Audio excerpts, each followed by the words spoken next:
Thank you, Hobie. My name's Matthew, and I have alcoholism. I'm an alcoholic, and such a privilege to be here, actually. I wanted to thank Hobie for being an outstanding host, and whoever it was that got me here originally, and it's just so beautiful to be here. The gift basket was really great. The people have been warm and wonderful, and I've met so many people from all over the country. I'm just surprised. Eureka Springs is great. I'm glad I remember where I am. I've been traveling a lot, and I'm really tired. And I ate a bunch of pasta for dinner, so I'm not really sure how this is going to go.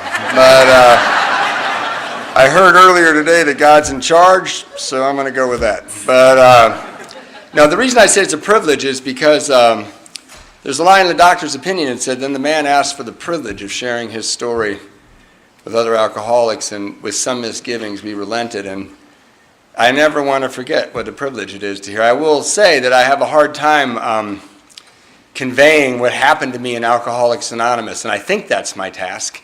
And we're stuck with the story of what it was like, what happened, and what it's like now. But so much of what's happened to me is internal and subtle and enriching, and I don't have the words for it. I have 2 degrees. I have a degree in English literature, and no words, and then an equally useful degree in religious studies. So my parents were so proud. But I always pray that what I'll do is share a little bit about what it was like and really get to what happened, because that was crucial, and a lot of what it's like now. And I usually fail, but we're going to give it another shot. I just want you to know the bar's low. Pasta. But I really enjoyed it so far. Thank you so much yesterday for your lead. It was so straightforward and honest and just egoless. I walked home thinking about what you had to say, and I really had a great time with Charlie and Katie. How many people were at the Charlie and Katie book study, right? Great stuff. And how many people in this room are in their first year of sobriety? Wow, okay, that's great. And is it right that my understanding is this camera broadcasts downstairs too?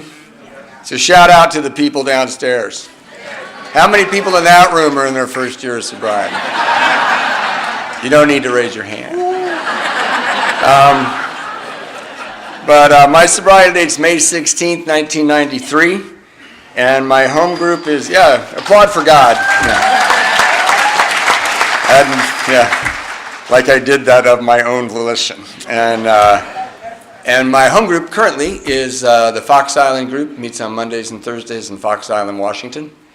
I'm a recent transplant from Southern California. It actually says in your brochure I'm from Long Beach. I moved away from Long Beach 3 years ago, and I live in the Pacific Northwest outside of Seattle now. So I was really glad it was sunny, because I have low-grade seasonal depression, and came here, and I didn't have to sit in my room and cry. So it's the pinnacle of mental health that stands before you today. Yeah. So what was it like for me? My sobriety date's May 16th, 1993. On May 1st, 1993, I weighed 108 pounds. I weigh 170 pounds now. It's pure muscle. And I had been fired. I always say this, but it's so true. I had been fired from the last job that was beneath me. I was like, whatever, you can't fire me. This job's terrible. And I was living in an apartment I hadn't paid the rent on. The ocean was almost as close as that back wall. And the only reason I knew it was there is at night I'd wander around my apartment going, what is that noise? I never saw it. I didn't go sit on the beach. That was the plan when I moved in. But I just sat on the couch with alcohol, and if a shadow came up on the porch, I just held my breath until they left. And I lived next door to a liquor store. I had subconscious real estate hunting. And I lived a couple of miles away from my mom and my dad, who I loved tremendously. I'm the youngest of 4 in an Irish Catholic family, and that's a great place to grow up. You're picked up, you're loved, there's music in the house, everybody tells long, rambling stories. My mother used to say, At our dinner table, when you lose your breath, you lose your turn. So my wife says that I talk a lot, and maybe I should join that group On and On, but she has mastered the art of pretending to listen, so we have a very good marriage. But I was miserable and devastated, and it hadn't started that way. These parents were married for almost 50 years. They were lovely and good examples, and I like to say that because I sponsor very many people in Alcoholics Anonymous, and I know that some of us were raised by wolves. I know that, and I want to honor my parents. They tried everything. My alcoholism is not their fault. My both parents worked so that I could go to college. I'm 7 years after my last brother, so my parents were staunch Catholics, and thank God they didn't believe in birth control because it's all about me. But I always say my alcoholism is not their fault. I'm Irish Catholic. That's their fault. That plays into my story, and like Charlie said, I'm going to get back to that later. So we'll see. But it was, I grew up with every advantage and every lesson, and I just pawned it all to pay for the party. So I'm going to try something different tonight. I want to just tell you a little snippet of what it was like, and then hopefully wind that up quickly. So several months before that, May 1st, I was, I think I'd already been fired. I don't know if I'd been fired. I got fired for managing a restaurant. And I grew up in a small Catholic school, and I grew up in this Catholic school that was right above the beach in Redondo Beach, California. And to give you an idea of all the forces that were working at that time, I went to grade school in the 70s and high school in the 80s. And my grade school, I walked there, and Ridgemont High, the movie Fast Times at Ridgemont High, was actually Cameron Crowe enrolled at Redondo Union High to get all the information for that. So they were right across the street, and I wore a Catholic school uniform, and I'd walk to school, and all these Ridgemont High kids would throw rocks at me. And so I was a persecuted Christian in 1975 in Redondo Beach, which is a hard cross to carry. And I like to say I was drug up by the witches of God. I was taught by nuns, and they are a scary group of people. And I don't care that that's on tape. I've overcome my fear of them. And I could see the beach, and the bathing suits were getting very, very small in the 70s. And I was in this ancient church, and as a result of being a persecuted Christian, I had 5 very close friends, guy friends that I grew up with at this Catholic school. We were very, very close to each other, and we served Mass. We're all altar boys and talked about girls, and we would ditch and go to the beach and then talk about girls. and that's part of what's wrong with me is with the Catholic Church. I'll just give you this little snippet. I was in the 8th grade, and I was sitting in the front row, and Sister Dennis Ann was standing up at the front, and I swear to God, she looked right at me and said, "If you're even thinking about sex, you're going to hell." Now, I bet you everybody in the room thought she looked right at them, because nuns, they're spooky witches. And the opinions expressed here are only mine. But, and 5 other guys. But I looked at her and thought, if I'm thinking about sex, I'm going to hell. And I thought, I'm going to hell. And then I looked around the room and thought, it's going to be crowded. You nuns, you haven't been working too well with us here, because the whole room's going to hell. And so I grew up with a little bit of fear that God might not like my particular brand of human. And but the point of this story is, when I was 30 years old in 1993, and I drank away every one of my opportunities. I also was a relatively successful rock and roll musician. I toured all over and had a contract with a good band, and I sometimes think that's all I need to say about what it was like, because I drank myself out of a rock and roll band. That's something, right? I know. I've accomplished a few things in my life. And the guy who fired me drank half a bottle of Wild Turkey to fire me for drinking too much. He was so nervous. But and I joke about it, but I practiced all my life for that dream. I did everything I could to make that happen. My mother came to me when I was in 7th grade, and she looks like we're going to do a lot about what it was like. But my mother came to me when I was in 7th grade, and she looked at me and she said, "You don't get picked first for the team, do you, sweetheart?" And I don't know how she knew that. She was a teacher at my school. But I was real skinny. I started to grow acne on every surface area on my body. I was a terrible athlete. And I said, "No, I don't." And she said, "Would you like to play an instrument?" And I about leapt out of my chair and said, "I want to play the guitar just like Eric Clapton." And she said, "Let's go." And we had no money, and I had a guitar in my hand. And I locked myself in my room, and it was my best friend. Still is. I have a beautiful guitar here, and I play every day. And my mother saw me. My mother recognized what I was, and she said, "Look, Matthew, I know you want to be a musician. All we want you to do is get a degree, and then you can do whatever you want."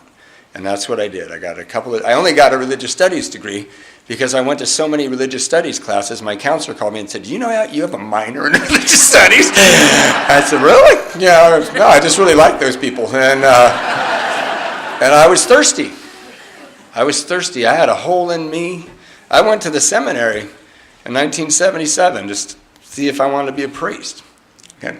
Ended up in a rock and roll band. There were no girls at the seminary, and I was going to hell anyway, so.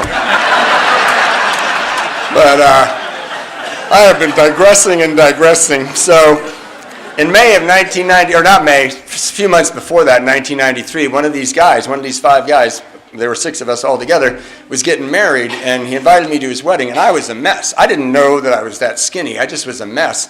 But I had to go. This is one of my best friends, and I'd been kind of hiding out from people and didn't really explain why I lost the job in the band. And so I got to go to this wedding, and I grew up with these kids from 1st grade on, and I go by and pick up my date, and I didn't drink that morning for 2 reasons. One is I had absolutely no money, and one was I thought if I drink, I may not go to the wedding. I knew that, but the obsession was on me, and I went and picked up my date, and immediately with this clarity, I'm like, oh my God, this date, she's going to embarrass me. She's way too young for me, and that's not going to fly out well with all these people. We get to the wedding, and all the parents of these kids, they were like my parents, and I suddenly had one of those moments of clarity that all my problems are because of me. This date is because of me and my selfishness with women, and I can't turn my electricity on. I have no money. I've lost a job that was lame. I can't pay my rent. I don't visit my mother who's dying of cancer, who lives 2 miles away from me, even though I call her and say I'm on my way over. Just this avalanche of reality, the clear picture, the clarity. I was so overwhelmed, and I actually looked at this girl and I thought, as soon as this wedding's over, I got to break up with this girl. And that was going to be awkward because she was 6 months pregnant. So, whatever, judge me. I'm speaking at an AA conference, I'm not running for president, although I guess I could now, but anyway, whatever. Yeah. So I got to break up with this inconvenient woman, or girl, and she was 18. Like I said, I don't care what you think of me, but I'm just overwhelmed. I'm overwhelmed with this clarity, and I think, you know what? I got to call my mom. I love my mom, and my mom's dying. I got to call my mom, and I got to tell her I'm going to change. I hadn't had any of these talks. I hid from them. They didn't know what was going on with me. And I got up from that table, and I thought, as I'm walking to the lobby, I thought, I'm going to call my mom. I'm going to get $200. I'm going to turn my electricity back on. I'm going to get a job. I'm going to break up with this girl. I'm Phoenix rising from the ashes. And I started to feel better. I started to realize I'm the problem. I'm the problem. I can't do the things I've been doing anymore. I keep making my life worse. And like Charlie said earlier today, he said, I thought something was wrong with me. I think something's wrong with me. It can't be as simple as it is laid out in the big book. And I thought something was wrong with me that was so unique and so painful that I couldn't tell anyone. Because who's going to understand that? So I get to the phone booth, and I close the door, and I call my mom. I start to dial my mom's number, my mom and dad, and there's an envelope under the phone. And I pick up the envelope while the phone's ringing, and I open it up with 2 fingers, and there's 4 $100 bills in there. And I hung up the phone, and I walked out of that wedding, and I locked myself in my apartment and disappeared for 2 weeks. That's what it was like for me. I drank way past ever wanting to have another drink. I didn't want to drink anymore. I woke up in the morning, and I would think, God, man, do your laundry today, get a job today, go visit your mom today. Whatever you do, don't drink today. And I know now, I might as well have said, hold back the Pacific Ocean today. That's how useless that thought was. And I don't know whether it was halfway through the shower, or maybe I put a load of laundry on. I'm like, things aren't so bad. I'll just go next door to the liquor store. I'll just hawk another guitar, my prized possessions, the loves of my life. And you have to understand, my mother and father were lovely. My father worshiped my mother for 49 years. I saw them fight twice. And I was around a lot. I was around a long time. I helped them a lot through a lot of things. And my mother was this woman of quiet dignity. And they taught me how to treat people. They taught me how to love and how to be self-sacrificing and the value of a woman and how to respect a woman. And when that teenage girl was 8 months pregnant, I pushed her down a flight of stairs. And I didn't want to hurt her. Who would want to hurt a pregnant woman? I've never raised my hand to a woman before or since. But she wanted me to not drink that day because we had to go to the doctor. And I just needed her to get out of the door and shut up. And I pushed her, and I knew I pushed her too hard. And I slammed the door, and I heard her go. And I walked inside, and it turns out that almost exactly this much gin will make you forget everything. And I never checked on her. That was roughly May 1st, 1993. So that's what it was like. I had every advantage, and I pawned it all to pay for the party, and I became an animal. And I don't know whether, I remember when I was in high school and I thought, God, why does everybody know what I don't know? What is the secret? I was class president. I played in a very popular rock and roll band, and I was dating the head cheerleader. And I just wished I could be one of the crowd. What is wrong with us? From everybody else thought I was the guy that had it going on. I didn't drink in high school because my brother was a raging drunk. My other brother was a raging drunk. My father and mother were really weird about it, and I didn't realize till I was a little older that my grandfather died of alcoholism in 1945 as an investment banker. On my father's deathbed, he said, that guy who started your club tried to help your grandfather. And I said, my club? And he said, that is Bill Wilson, right? I said, yeah, he came and tried to help Dad. And all I could say was, you're telling me this now? He died the next day. I still don't know what. It makes sense. But alcoholism is deep in my family. I didn't drink in high school. My senior year of high school, my brother was homeless. And I couldn't believe we did that to one of our own. And my friends were drinking tequila. And I said, I'll have a drink of that tequila, my 5 friends. And they looked at me kind of funny. They're like, you sure? They weren't the kind of guys that tried to pressure me into being cool.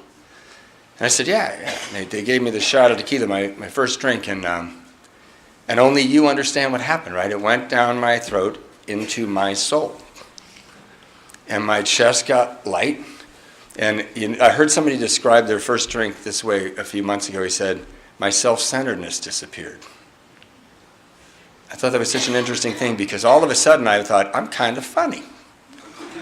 I bet I could throw a ball if you gave me one right now. Because I'm not a good athlete and I just became one 15 seconds ago. And all my acne went. And I got a bigger glass because I'm not dumb. These little glasses, they take a long time. And I drank all this tequila and I ended up on the toilet in this beautiful house in Hermosa Beach, and the room started to spin, and my last thought of the good Catholic boy was God would not make a body that could defecate and vomit at the same time. Because Sister Dana Sand said God was perfect. And she was wrong about so many things. And I woke up on the floor in a sleeping bag with my pillow, a head on the pillow, and I thought, why did I go camping in the bathroom? And my 5 friends had found me in between functions and cleaned me up and put me in there, and that was my first drink. And on May 1st, I threw a woman down a flight of stairs. 13 years later. I drank myself out of my career. So what happened? So May 8th, I think, I looked it up a little while ago, was the day before Mother's Day. And my brother, who was now sober for 12 years, called me and he said, hey, I know you're having car trouble, and tomorrow's Mother's Day, so I thought maybe I'd come and pick you up because it's Mom's last Mother's Day, and I just want to make sure you'll be there. Now, my family's Irish Catholic, and Irish Catholic, like my sister says, in an Irish Catholic family, if there's an elephant in the living room, we just make a coffee table out of it, So my car trouble was I had a key to a car. I had no idea where the matching mechanism that attached to the end of the key was. It's somewhere on the planet, but I had misplaced it. And in my family, we don't like to embarrass you, so we call that car trouble. like, I know you're having car trouble. So, but then he said, I want to make sure you'll show up, and I got immediately mad. Like, why would I think I'm not going to show up? Well, it turns out I've been calling Mom and saying, Mom, I would love to see you today. Can I come over and take you out to lunch? On a day maybe I slept. On a day maybe I hadn't started drinking early enough. And she would always say the same thing. She would say, that would be lovely, darling. And I went and visited my mom in that year exactly 0 times. But every time I called, I was sure I was going to do it. I was convinced that's exactly what I would do. But I know what would happen. I'd hang up the phone and go, man, you're a little thin. You got a lot of explaining to do. You lost a job. I don't even know if they knew I had that job. They certainly don't know about the pregnant girl, or do they? I don't remember. Because I lied all the time. And my brother says, we want to make sure you're going to get there. Well, to make this story shorter, he picked me up. I remember that night I thought, I'm going to go get some flowers. I'm going to do my laundry. I'm going to take a shower. I'm going to write a beautiful card. I have a degree in literature. I've written my mother some amazing love letters over the years because my mom is a beautiful person. I'm going to stand up for this. I'm going to do this. I'm going to do this. And then I got the gin and sat down, started thinking about what I was going to do, and then he honked the horn 18 hours later. And I hadn't moved. So I ran to the back of the house. I screwed my slick, oily hair across my head and put on a clean shirt, which was on the bottom of my floor of my closet. And I ran outside, and my brother and I were relatively close, and he was a drummer. He's a great drummer. And I ran out to the car, and he looked so surprised. And I didn't know why. And I didn't know he could see my skull. I drink gin and ate every couple of days I'd eat those powdered donuts and I'd get some yogurt because I heard yogurt was healthy. But I took some appetite suppressants and inhaled them occasionally, and I drank and I never got hungry.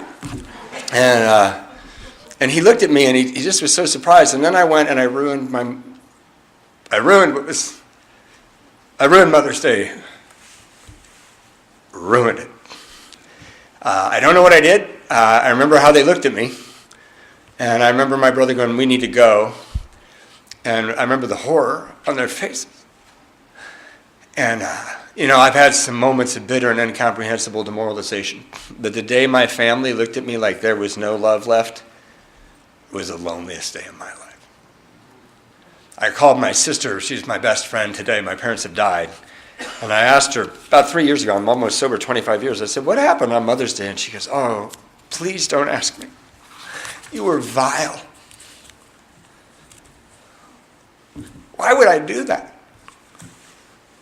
I loved them. They were nothing but good to me. I just became an animal. I didn't have resentment against them. I didn't feel cheated in my life. I have no idea what I said to those people. But my brother took me out, and we drove home. And on the way home, we got in an argument. And we don't know what the argument was about. We both discussed it. Neither of us can remember. And, any other Irish people in the room? I just have a feeling there are a couple. Yeah. Hello, tribe. And you may fight like this with your family. It's like swans on a lake. Swans on a lake. Everything's cool. We're all beautiful. Lake is nice. We come close to each other. Go, wah, wah, wah, wah. Okay, see you at Thanksgiving. Okay, cool. No lingering hatred. My brother and I can't remember what we fought about. But grace started to turn. The wheels of grace started to turn. And I believe, and I have been told, that grace is an unmerited gift from the universe or from the creative energy, or what we like to call around here, God. And I went into my apartment, and little did I know that grace made it unbearable for me to lose an argument with my brother again, and I wasn't going to let it happen. And I got so angry after he dropped me off, after I ruined Mother's Day. I felt I had the moral higher ground. And I know we are astonishing. And I'm pacing around my apartment, skipping over beer bottles and gin bottles. It's a little hard to pace in my apartment. And I'm so mad at him. And I'm like lining up all my arguments about why I'm right about whatever, and why he's just so condescending and arrogant and selfish. And I had my brother was so into AA, he bought a house that had 12 steps to the front door. You try living with that. It's so obnoxious. And so I'm freaking out. I'm angry. I'm dying of alcoholism. I could have had a heart attack at any time. You can't be 180 pounds and carry this around for very long. And I'm so mad at him. I call him up and I just let him have it. I'm screaming at him. And it was not a dialogue. It was a diatribe. And I just unleashed. And grace started happening. I ran out of breath. I ran out of stuff to say. I just kind of forgot why I even called. And I'm standing there with the phone attached to the floor. We used to have cords on phones. This is the dark ages. And I'm quiet for a second, and grace happened. And it wasn't what he said. My brother said to me when I was quiet, he said really quietly, he said, Matthew, I think you have a problem called alcoholism. Now, I'd been told that by a few people. I was engaged for like 10 minutes to somebody, and then I met the parents, and we went for a little walk, and they had a little talk about me. And I'm like, I'm not an alcoholic, sir. My brother is an alcoholic. He lived in his car. I've written songs on 6 albums. I graduated at the top of my class from college. I'm not an alcoholic. I had band managers say, dude, seriously, we can't afford you anymore. And I'm not an alcoholic. And my brother said, I think you have a problem with alcoholism, and grace happened. And I don't know if any of you have had this experience. I've had this experience a number of times sponsoring people. But this was my first memory of having this experience. Is what I said next, I did not expect that I was going to say. And I said, of course I do. And I didn't know it, but I had worked the first part of the first step. I admitted. Admitted's an interesting word. It's a surrender. But it also means you kind of knew it all along. And then you admitted it. And I had not wanted to drink every day. And he said, I think you have a problem with alcoholism. I said, of course I do. And then he came back with the funniest comeback. So funny. He said, don't go anywhere. I go, okay. Yeah. I was going to move to that end of the couch in the spring, You got a plan. I'll stay put. And the beautiful thing about that is my brother lived a half an hour away in Lawndale. I lived right on the beach in Redondo Beach, and he walked through my door 10 minutes later. And you know why? Because I didn't know. My brother heard a precious ingredient in Alcoholics Anonymous come out of my mouth. It's called willingness. And sometimes that window can be quite small. I had no idea that that's why he hauled over to my house. But he came through the door. He burst through the door. I was shocked to see him. I remembered he was coming. I just wasn't expecting him so soon. And he came through the door, and he inhaled, and he goes, let's go to the beach. Now, I had some difficult things to explain in my apartment. Let's just leave it at that. And he said, let's go to the beach. And I go, okay. And I was convinced that my brother was going to walk me down to that beach kick my butt, and I was never going to drink again. And the reason I thought that is I had some family history with, he taught me things that way sometimes. Those lessons never lasted. I remember once I lent my bike to another kid in the neighborhood to finish his paper route after I didn't lend my bike to my brother because I lent my surfboard to my brother and he sold it. So I thought, don't lend things to Neil. And he saw the other guy right by on his bike. He took me out in the backyard, beat me up, and said, that's to teach you that family comes first. Okay. Got it. It didn't stick. So, but I really was walking down to the beach thinking, he's going to beat me up. And I was praying that he was going to beat me up. Because I just told you this much about what it was like. And I can only tell you a story about what it was like on the outside. It was a moonscape on the outside of my life. I had nothing. I had nothing emotionally, physically, spiritually, financially. I had no friends. Everyone was gone.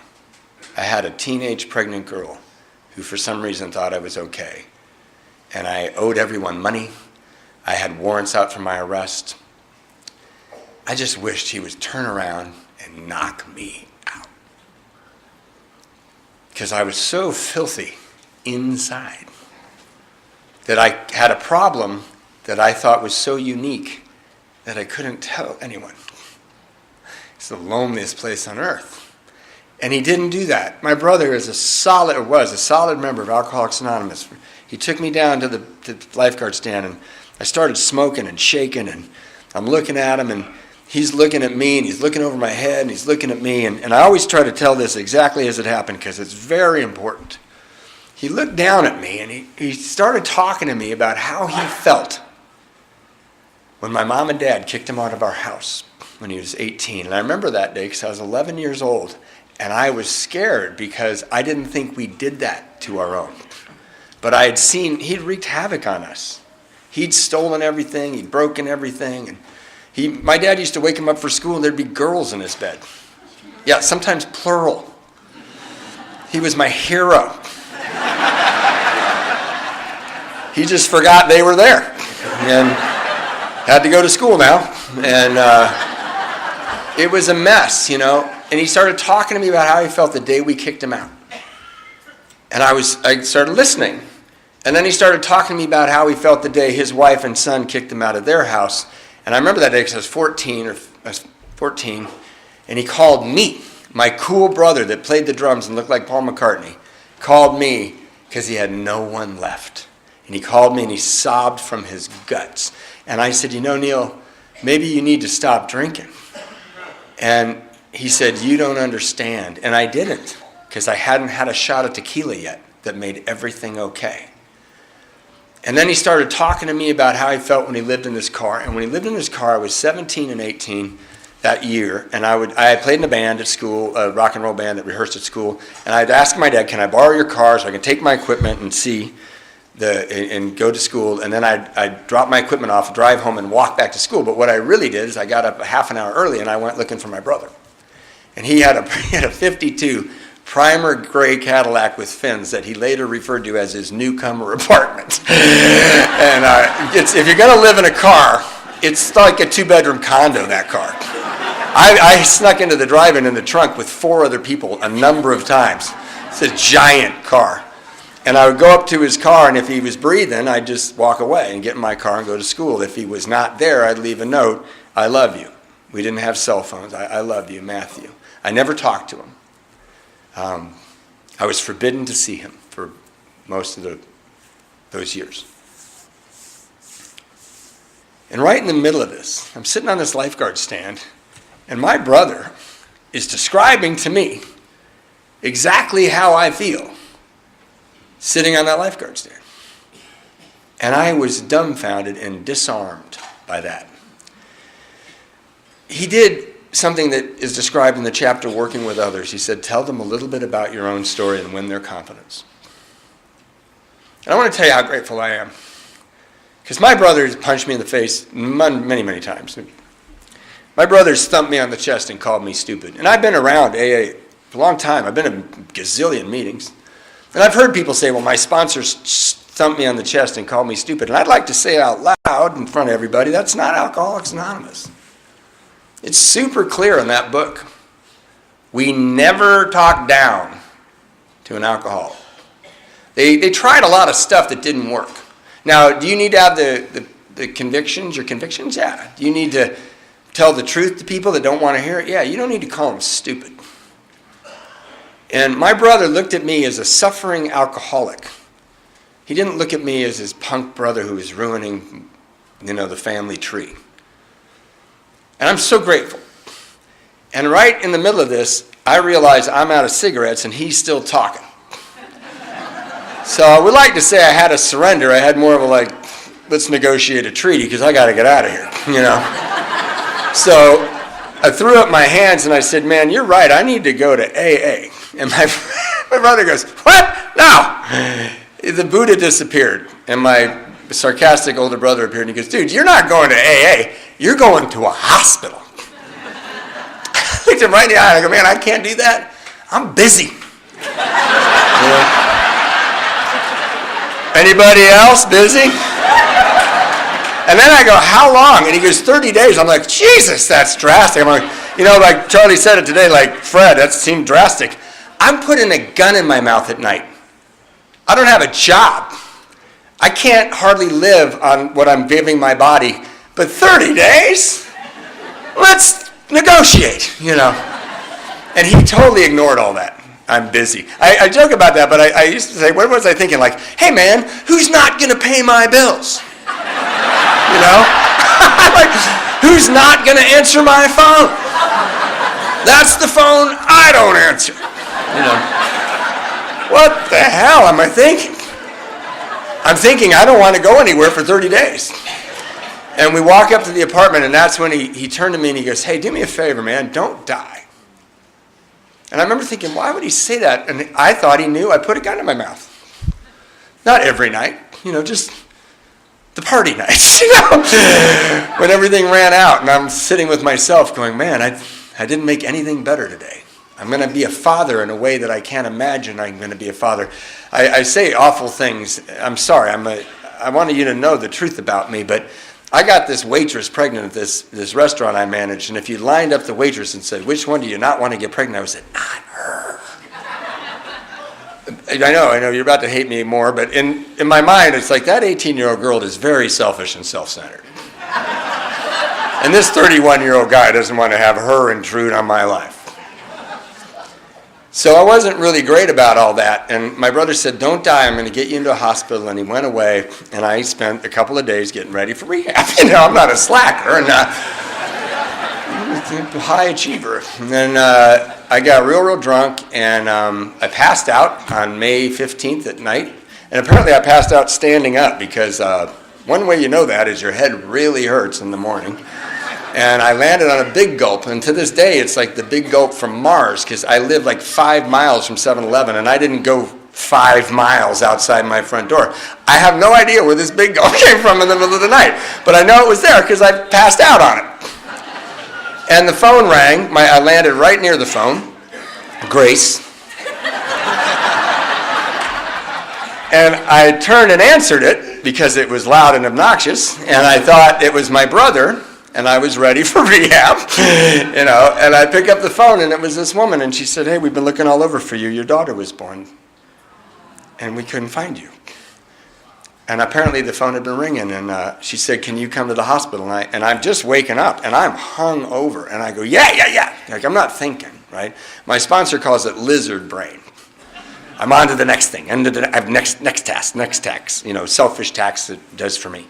And I jump up, and I'm like, why am I so sticky? And I got this T-shirt on. I got OR scrubs on, because we used to wear those to the beach like 10 years before that. And I had flip-flops on, so I'm ready for the maternity ward. And I go and get my wayward car key, and I run out into the daylight, which was harsh, not Grace. And I'm running around Redondo Beach looking for my car, and I found it.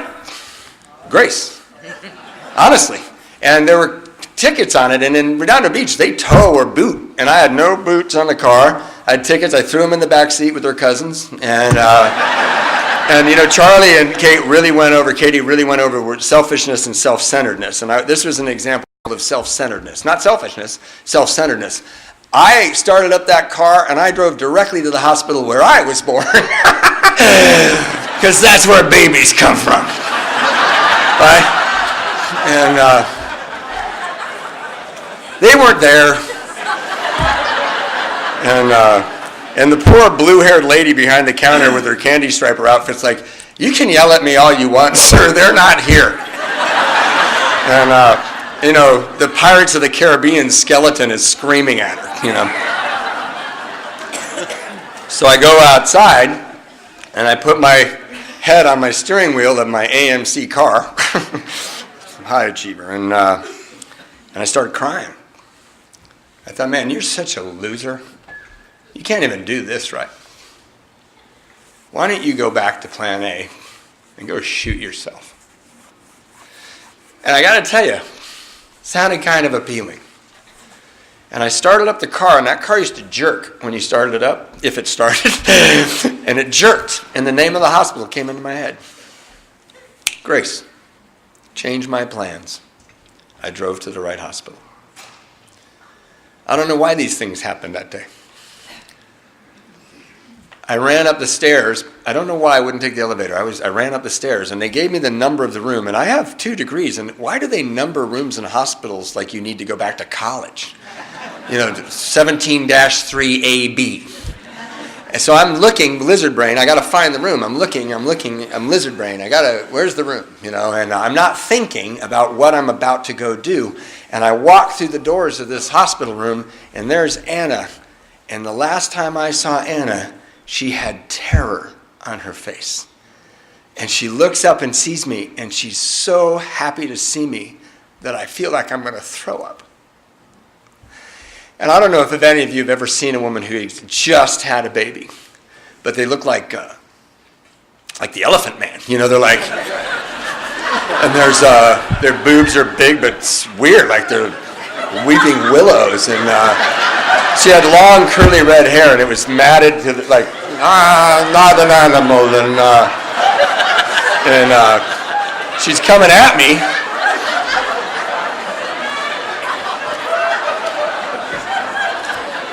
I didn't really like Anna. And I got to tell you, she'd never been more beautiful, ever. There was a light coming out of her and a joy coming out of her. I'd never seen it. And then I realized, she's going to hug me. She's going to hug me. My name's Charlie, and I'm an alcoholic. I'm in Austin, Texas. And she doesn't hug me, Grace, because I smell. And she turns and she reaches into this plexiglass box and she hands me an angel of God named Phoebe Rose. And I always get to this part of the story and think, man, I'd love to tell you that I fell in love like I'd never fallen in love, and that I felt like I was going to be the amazing father, and that Anna and I were going to ride off in the sunset. I felt disgusting. I didn't love them. They were from another planet. They were beautiful and innocent and welcoming and kind. And Phoebe's like, she's 100% Irish. She has an enormous cranium. And she's big blue eyes. And I'm like, holy God, get her away from me. I just didn't connect. I didn't feel anything except I am the most disgusting pig that ever walked the face of the earth. I need to go home and shoot myself. And I gave the baby back and said, I lied. I always lie. And my first thing I said in front of my child, I said, everything's going to be all right. And I ran down the stairs, and I couldn't wait to get home. And my brother was standing on my porch. Grace. He had a duffel bag in his hand, and he said, where have you been? And I said, my daughter was born today. And he looked at his feet. And he said, well, get in the car. I packed your stuff. Grace. I drove off. The scariest day of my life, man, was walking into that hospital. Anybody else, scariest day of their life? Hey, for all of those that it was the scariest day of your life walking into the hospital, I bet I can guess what the second scariest day was. Walking out. Me too. I gained 47 pounds in 30 days. It's on record. They weigh you on your way in, and they weigh you on your way out. The guy he weighed me on my way in, he goes, "Whoa!" And I go, "What?" And he goes, "Nothing, 108. And he's a professional weigher-inner, and I impressed him. And then on the way out, he goes, "Man, you gained 47 pounds. And he pulled the picture out that he took of me the day I walked in on May 16th, and he goes, "You should have this, because you don't look like this anymore." And he took another picture of me, and he put it in my file. He goes, "We're good." I look at that picture every time before I get on an airplane, sitting right on my desk, as is a painting of the lifeguard stand on Avenue A. Some guy painted it. I found it in a gallery. So 30 days later, I come out. I don't remember much about the hospital. I had an old-timer once say, "You come in here at 90 miles an hour, you're going to skid for a while." And I just skidded through the hospital. Apparently, I ate healthy, and I went to some therapy, and I did a fifth step with a priest, which was horrifying, and I'm sure I didn't tell him the truth. Why would I tell him the truth? And my brother drove me home, and my brother said, "Hey, man, go to an AA meeting." And I lied, and I said, "Of course that's what I'm going to do." But my thought was, these AA guys are a little intense. I just did 30 days at a fine hospital. I have a baby. I have a mom who's dying of cancer. I have to get a job. I have to figure out how I'm going to live my life. So I said, "Yeah, I'm going to go to an AA meeting." I'm not going to an AA meeting, man. I know I'm not. I'll go later. And I walk up and I open the door of my apartment, and somebody hands me a beer. Actually, it wasn't a beer, it was a Coors.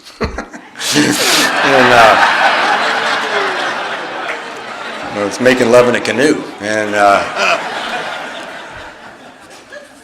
And they're doing stuff in there that I like to do, and there's girls in there in bathing suits, and I lived alone, and I backed up and I ran away from my own apartment. And if you're in your first year, I want to tell you why. I didn't do it because I had a spiritual connection or a foundation in recovery. I didn't do it for that. I had a nanosecond thought, and my thought was, "Matthew, you have nothing. You have no prospects. You have no hope. You got 30 days. That's all you got."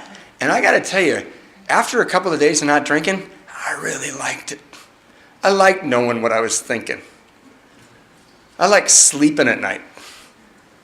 I like not gaining weight and making sense. And I thought, I got 30 days. Am I going to throw it away on these losers again? That's all that happened. And I think that's grace. Because I've done a lot of meditation over the years. I'm not in charge of the thoughts that pop into this head. And I'd had several in those last month that saved my life. And I ran away. I didn't know if I was running next door to the liquor store. I ran away and I found a phone booth. There's a lot of young people in here. They were glass and rectangular. And they had doors like spaceships on them. And I had phones the size of nuclear warheads in them. And I don't know why. And I called AA. The best part about this is Mr. 2 Degrees couldn't find AA in the phone book. Because I thought it would be in the back under stuff we're all embarrassed to look up in the phone book, you know. Turns out it's right next to the automobile club, and it took a while for me to go, wow, they just put it right there. And the poor guy, I called that guy, whoever answered the phones at central office, and I threw up my life story. "Oh no, I got a rock star baby, Coors, you know. And the poor guy, I went, "But this is my problem, and he's like, okay. Where are you, man? And I look up to the glass and I go, "Oh, I'm at Burrell in South Catalina Avenue." And he goes, "Oh," and he flips through these papers. I can hear him, and he goes, "Oh my God, that's so weird." And I go, "What?" And he goes, "There's an AA meeting starting right across the street from where you're standing. It starts in 15 minutes. I swear to God, grace." And my answer was, yeah, applaud for God. And totally honestly, I said to the guy, "So what do you think I should do?" Because I don't want to go there. I explained I need help. Send a car and a therapist and some bottled water. You know, I don't know what I was thinking, but gee, thanks, a meeting. And I went in there, and everything in my life is a result of the grace that happened to me through those days. So now I want to tell you about early sobriety and the magic. I got to tell you what happened that night. I was at that meeting, and it was a big meeting. It's Stompers, it was called, and it was there forever. 500 people every whatever night. I don't know what night that was. And you know how when you're new, there's one seat, and it has a bright spotlight on it, and it's in the middle. And I'm going, and everyone's talking about me and thinking about me, and that's irritating, and that's making me mad. And I get there, and if you're new, and I know you think we're talking about you and thinking about you. I have news for you. You landed in the epicenter of self-centeredness. We might accidentally be resting our eyes on you while we obsess about ourselves. So just relax, right? Everything's fine. We are your brothers. Remember how I said I had this sickness and it was so unique and so awful that I couldn't tell anybody about it? You know what the beauty of the fellowship of the AA is? So do we all. Immediately there's feelings of healing, right? My cousin Jan was multiple master's degrees. Never wrote back to us she overachiever, never got married, beautiful woman, never answered any Christmas cards. They found her in a room with blood all over the walls from her throwing up her middle. There were empty bottles all over the floor, and every Christmas card we ever had would have been opened and reopened till it fell apart. She was suffering from the loneliness of having something wrong with her that no one would ever understand, so she never told anyone. And she died. I get up after this meeting, I run out the meeting, and this guy catches me, he goes, "Hey, aren't you Neil's little brother?" And I said, "Yeah," and he goes, "I heard you look like crap." I said, "Well, that was 30 days ago. I've been doing a lot of work on myself." Whatever that means. I went to the cafeteria 3 times a day at a hospital in Palm Springs. And he goes, "Well, can I give you a ride home?" And I said, "That'd be great. I ran here, and he said, "Okay." And I slowed down. I kept thinking, well, where's he going to take me? And he turns around, he goes, "What's your problem, man?" And I go, "Well, I told him about the apartment." And he goes, "Yeah, you're not going there." And he goes, "Hey, don't your parents live near here?" And let me tell you about my brother's AA group. They were the Trudgers of Lawndale. When they found out my mother was dying of cancer, my brother was worried about my dad. They went over and painted the flagpole. They'd take my dad out and hang out with my mom. They're good AA. So he knew where my parents lived. And I said, "Man, we're not going there." And if you're new in AA, or if you have a year, even if you have 2 or 3 years, there's an important lesson that takes a while to learn. It took me a long time to learn it, but I'm going to demonstrate it with this story. I had a perception of what that was going to be like. I can't go to my parents' house. I'm 31 years old. I have an illegitimate child. I've lost every good thing that ever came to me. I threw away my talent.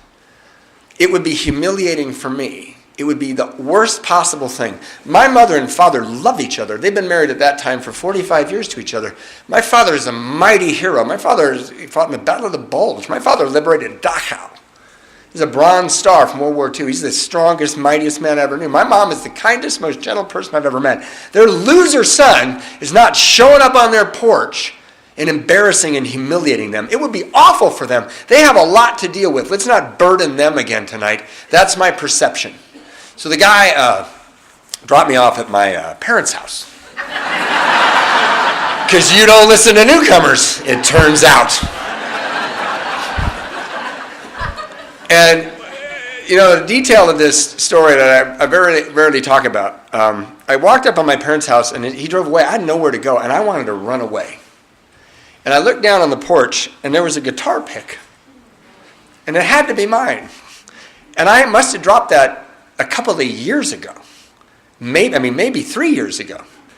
And I was mesmerized by the guitar pick. My father is fastidious. He doesn't leave stuff lying around. So the guitar pick kept me on the porch. Really. Grace. My mother and father come to the door together. They're from the Midwest. They're from Illinois. My mom's strapped to oxygen. It takes a long time. I felt like it was an eternity. I knew they were home. because they were always home. And they opened the door, and they were glad to see me. Remember perception? Reality was, my mother and father are married for 45 years. My father worships the ground my mother walks on. My mother's dying of cancer. He's a mighty man. She's a lovely woman, and they've been laying awake at night going, what happened to our boy? And I stood up on the porch, and all I could say when they opened the doors, can you help me? It was perfect. It's always perfect. Circumstances are perfect in reality. Comfort is not an element of perfect always. I moved into that house, and I was uncomfortable. I woke up in the morning, and I realized it's not a dream. I'm in my old bedroom at my parents' house. There's a life-size poster of Eric Clapton that I put up when I was 12. I said, I'm back. He was like, I know, I've been watching you. Whatever you think of me, I had a really good recovery with Eric for the first year. We talked a lot. And I got up and I'm like, God, I ran to my dad. I go, hey, I got this meeting directory. There's an attitude adjustment meeting at 7 a.m. Could I borrow the car? And he goes, hey, you're going to a meeting. You don't need to ask me. He goes, anywhere else, you need to ask. My brother had a house with 12 steps. He knew what AA could do. I'm not getting a house with 12 steps. At that point, I thought, I'm not getting a house or a car or a life, but I'll live with my parents and be happy, joyous, and free for the rest of my life. You know what? When you're new, you don't realize what's happening. And I went to an AA meeting to get out of the uncomfortable place. And then I showed up with you guys. You are not the most comfortable people. I found you unbearable. You're all happy and nudging and, oh, look at that, look at that. And I'm like, I got one pair of shoes. So I'd wait there for an hour, shake a lot, look around, go, man, they're all talking like Charlie Brown's parents, you know. Wah, wah, wah, wah, wah. So I run out, I get to the car, I drive back, and when I can't stand it anymore at Mom's and Dad's house, which is about noon, I go to the noon meeting. And go, ah. It turns out, I went to 3 meetings a day for a year. Turns out, it doesn't matter why you go. Doesn't matter why you go. God shows up. That year of living with my mom and my dad taught me more about love than I've learned since. My mother was preparing my father to live alone. I was sitting at breakfast with my dad looking at him one day. I was there about a month. I said, Dad, I did a lot of bad things. And he goes, yeah, I know. And I go, why does that not come up? Because I'm getting uncomfortable all the time that they're going to blast me at dinner, you know. And they go, well, he said, I thought the clock started when you showed up on the porch. He goes, you're sober, right? Yeah, and he goes, we're good. That's love. Went to 3 meetings a day. I'll tell you an important thing that happened is I got a sponsor. In my first round of meetings, I went to a meeting on Tuesday night at the step study, Surf and Sand Men's Stag Step Study, and I was in a little circle, this room. They had a circle of chairs. I walk in there, leave Mom's and Dad's house because I got to get out of there because I'm losing my mind, and I'm filling up the coffee, and I'm looking at everybody talking about me and thinking about me. And I fill the coffee up till there's just surface tension because I'm not paying attention. It's just being held there by physics. And there's carpeting. And my spotlight seat is on the other side of the room. So, forgetting everything I learned when I managed a restaurant, I started to stride across the room, and this really hot AA coffee is burning me. And I'm going, this is fine, it's okay, that's fine. Now they are talking about me. And I sit down in the chair, and the guy says, this is a step study. We would really prefer it if you not share if you have not worked this step. I said, right on, you know. I got a little first aid here, and I just looked at all of them. I didn't hear them. Wah, wah, wah, wah. Looked around at them. Got up. It was an hour meeting. I ran home, fixed my hand. 7 days later, 21 meetings later, I go back there just because I know where it is. I go up there to the coffee. I fill it up halfway. College. And I walk to my chair. And I sit down, and an important thing happened to me. Everybody that was there the week before was there again. And this is my first cycle. And that spoke to me because I'm hiding there. And I looked around and they had nice shoes. I had one pair of shoes and I had spilled battery acid on them.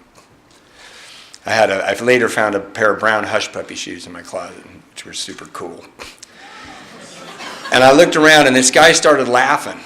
And he laughed so sincerely that I walked across the room after the meeting was over and I said, "Can you be my sponsor?" And he was rude. I didn't know you could be rude. Because my family, they said, you don't never answer a question with a question. I said, will you be my sponsor? He said, "Do you have a job?" I thought that was rude and kind of private. And I said, "Well, no, I don't have a job." He goes, "Well, get a job and I'll sponsor you." And I said, then I go, "Well, what kind of job should I get?" Like he's Kelly's, you know.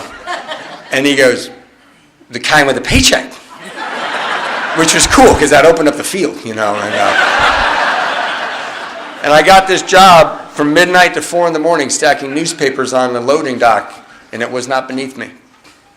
And I delivered packages in between my meetings for a company my brother was affiliated with. I just, in my car, delivered courier packages from all over the world. It's kind of a long story. And one day I go to my sponsor, I go, "I'm saying that prayer, you know, relieve me of the bondage of self." And he goes, "That's great, man." He said, "Are you helping God relieve you of the bondage of self?" And I go, "Well, how do you do that?" And he said, "Well, I got an idea." He said, why don't you do something nice for somebody and don't tell anyone?" And I thought, why would I do that?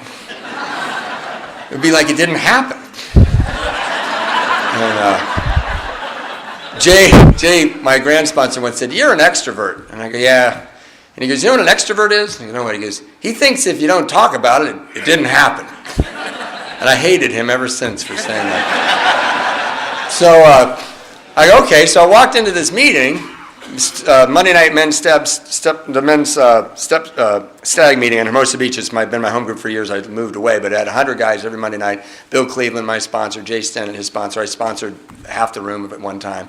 But I go in there and we ask if there's anybody from out of town, and this guy says, "Oh, I'm Kevin. I'm visiting from Australia. I'm going to be here once a month." And I thought, I know. I will remember that guy's name.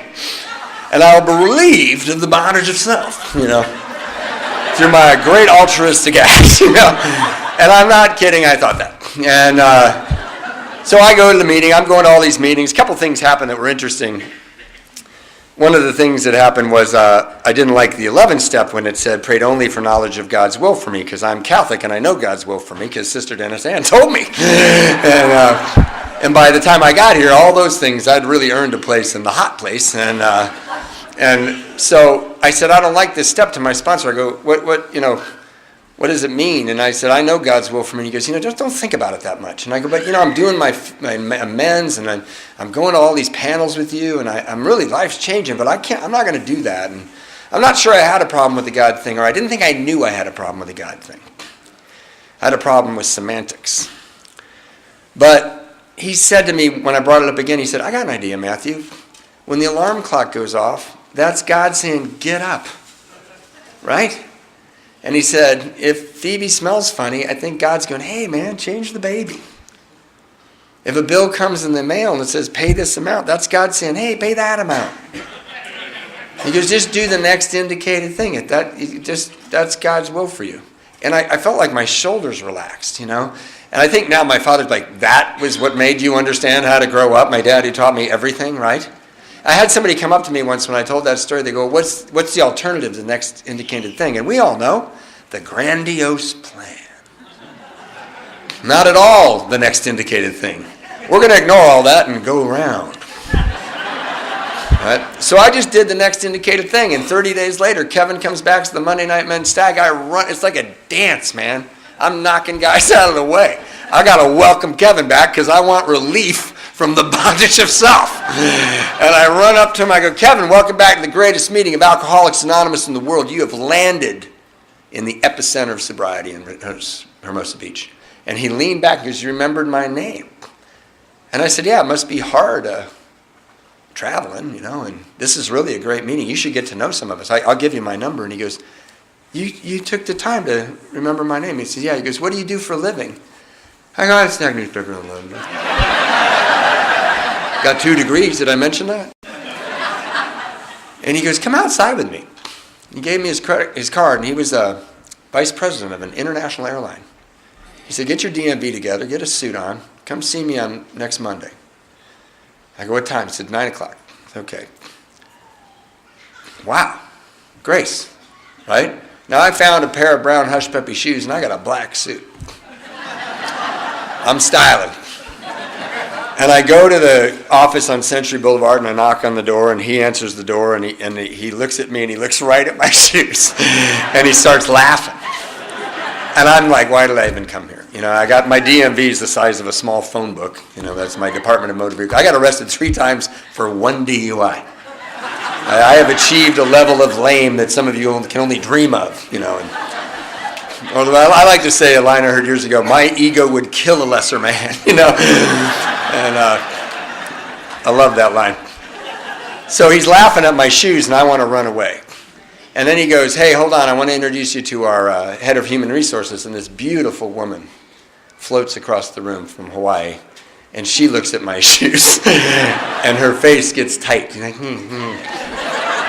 She's not amused. And I want to disappear, right? And we go into her office, and he goes into his office. He's got the corner office right behind hers. And I'm so nervous, and I don't know why I even came. I'm not going to get this job. I'm a loser. I live with my parents. And she looks at my resume. You know, I had 11 years if I went to a really good party. You know, you play lead guitar. I think the time stood still. And she looks at my shoes. She never asked me a question. She goes, I'll be right back. And she goes into the room behind me where Kevin is, and I hear through the wall, I hear him yell, he's not going to fly the damn planes, he's going to put people on them. I got super relaxed.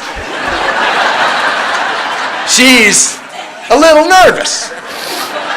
She comes in and stuttered. I think, we're going to hire you. Like, damn right. I did not say that. I did not say that. I said, thank you, thank you, thank you. What is this job? Because no one had outlined the work, what I was going to be doing. And grace. I did a tiny thing for another person. The smallest altruistic thing I could possibly do. And God came rushing at me. My sobriety has been a series of that. I always show up, man. I always show up. No offense. You think I wanted to spend my weekend in Eureka Springs, Arkansas? I got a hot wife at home. I got kids. I got kids. I got 14 guitars. And I'm with you people. That is awesome. But I want this life. I love my life. I live out loud. I laugh every day. I have a great life. Is it comfortable? Comfortable isn't perfect. If perfect were comfortable, we would never grow. Perfect pushes. So I go to the airport. I get my job. After a couple of months, I was able to afford to buy a guitar. I didn't have a guitar at that time. I bought a beautiful guitar at the Guitar Center. I would get into how beautiful it was, but none of you care. But it was in a hard shell case. It was very expensive. I got to the airport, and I don't have any friends at the airport because I'm the guy that got hired by the vice president, and I don't drink. So I'm clearly a spy. Right? So I go to my locker, and I put my guitar in my locker, and I'm petting it and looking at it at breaks and opening the case and breathing in that new guitar smell. And if you play guitar, you're all like, I know, dude, right? And can't show it to anybody. No one cares. I realize I'm going home to my parents' house. They're not super excited about the rock and roll thing. And so I go out to the employee bus stop, and I'm standing there, and turn to the first person I see. It's a woman who worked at British Airways. And I said, hey, can I show you my new guitar? She goes, I don't look at strange men's guitars. What a bitch, right? She thinks I'm hitting on her. It's like, no, I want 2 eyes to look at my guitar and validate my coolness, you know? Because I'm going home to mom and dad. I'm not going to share that with you. But I'm 32 now. I'm rocking. And I get on the bus, and she gets on the bus, and she's pressed up against me, and she's uncomfortable. And I see that, and I realize I need to do something. And she's got a book in her hand called Surprised by Joy by C.S. Lewis. A beautiful book about Christianity. And I said, I've read that book, just to, let her calm down. We're pushed together. There's a guitar between us, and she's not looking that happy. And she says, really, well, cut to the chase. Do you believe in God? And I said, God saved my life. I kind of spit on her. And all the blood drained out of her face. She's like, oh, God, here we go. And she goes, well, I don't believe in God. I'm looking. I'm searching. And I said, well, tell me about that. And she told me about the God she didn't believe in. And I thought, well, who would believe in that God? I remember saying that to her. And right then she focused on me. And I focused on her. And I thought, she is gorgeous.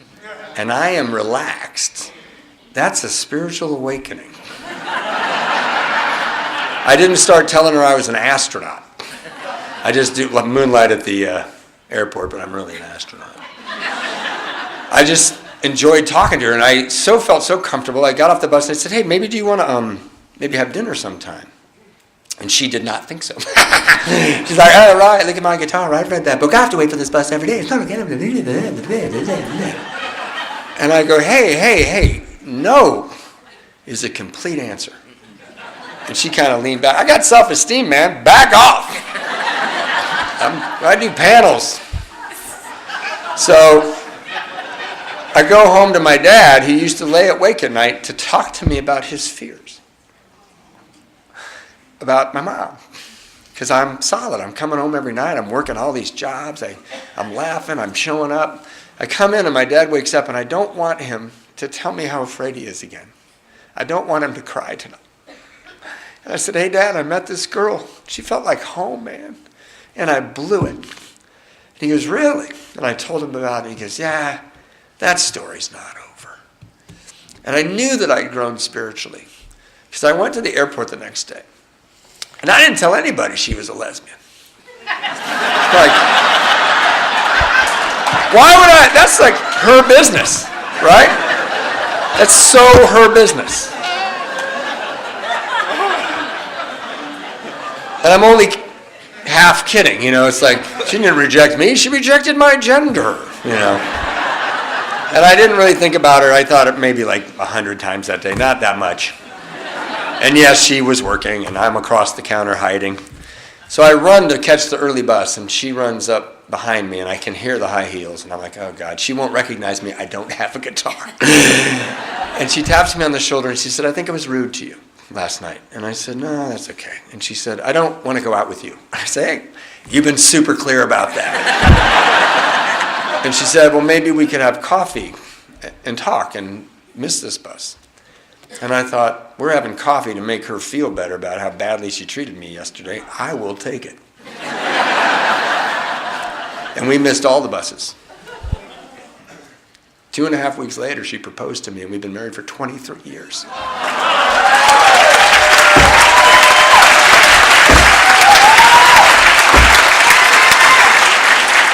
Miracles happen here.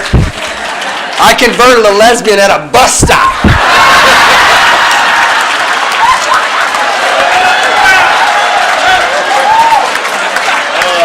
All right, God did whatever. A little heavy lifting. I got to tell you about Philippa. Philippa's amazing and beautiful and so kind. My mother was dying, and she said, I got an idea. Let's get married in Crystal Lake, Illinois, so your mom can go home again. And we did. And she did. My mother said to me when I brought her over to meet them, she said, you brought me a lot of girls, Matthew. You finally brought me a woman. And my father said, does she have a green card? What's this about? He did. Like, dude, she's out of your league. And she is. She's been out of my league for 23 years. She is the most fascinating person I've ever met. We had 2 kids together. We just actually adopted a third. I have 4 children. I put her in the car and drove her to the right hospital. And I wasn't born there. AA is wild. But I want to tell you, we lie to you here. We come up to you and we say, everything's going to be all right. That's a lie. Perfect isn't everything's going to be all right. And when I was 5 years married to that wonderful woman, 17 years ago, I found her bouncing across the floor having a massive stroke. And I've been my wife's caregiver for 17 years. What does that mean? That means I dress her and I undress her. I help her remember things. She's beautiful. She's articulate. She's the alpha partner. She can't remember. She can't help. She's not reliable. I just keep her chin up. And she teaches me that my perception is not reality. My perception is it ever going to be better? Will I ever get what I had? Are the kids okay because of this? Is she going to get depressed this week? Future, past, future, past. That's what perception is. Reality is, hey, honey, can you do this with me right now? And I'm doing it with her, and everything's so great. Philippa said the other day, when we get along, life is paradise. So I just want to tell you, your perception is always skewed. Reality is always perfect, and it's not always comfortable. Living with my parents for a year was really uncomfortable, but I wish I could do it again. And they say, don't leave before the miracle happens. And I always hate that. I'm like, okay. What does that mean? It says, as a result of these steps, the spiritual awakening is the result of these steps. So this is how you get into reality. Loneliness does not come from lack of company. Loneliness comes from lack of touch with reality. I haven't been lonely for 25 years. What they mean with don't believe that the miracle happens is I was an animal when I came here. I was an animal. I pushed a woman down a flight of stairs and I didn't care. And today, I'm a human being. And I can't believe my luck that I am married to Philippa Jane Headley Clark Mitchell. And she is the finest person I've ever met. My children are amazing and beautiful and kind because they were raised by a disabled woman and they know empathy and kindness and heart. It's always perfect. It's never not perfect. Come with us.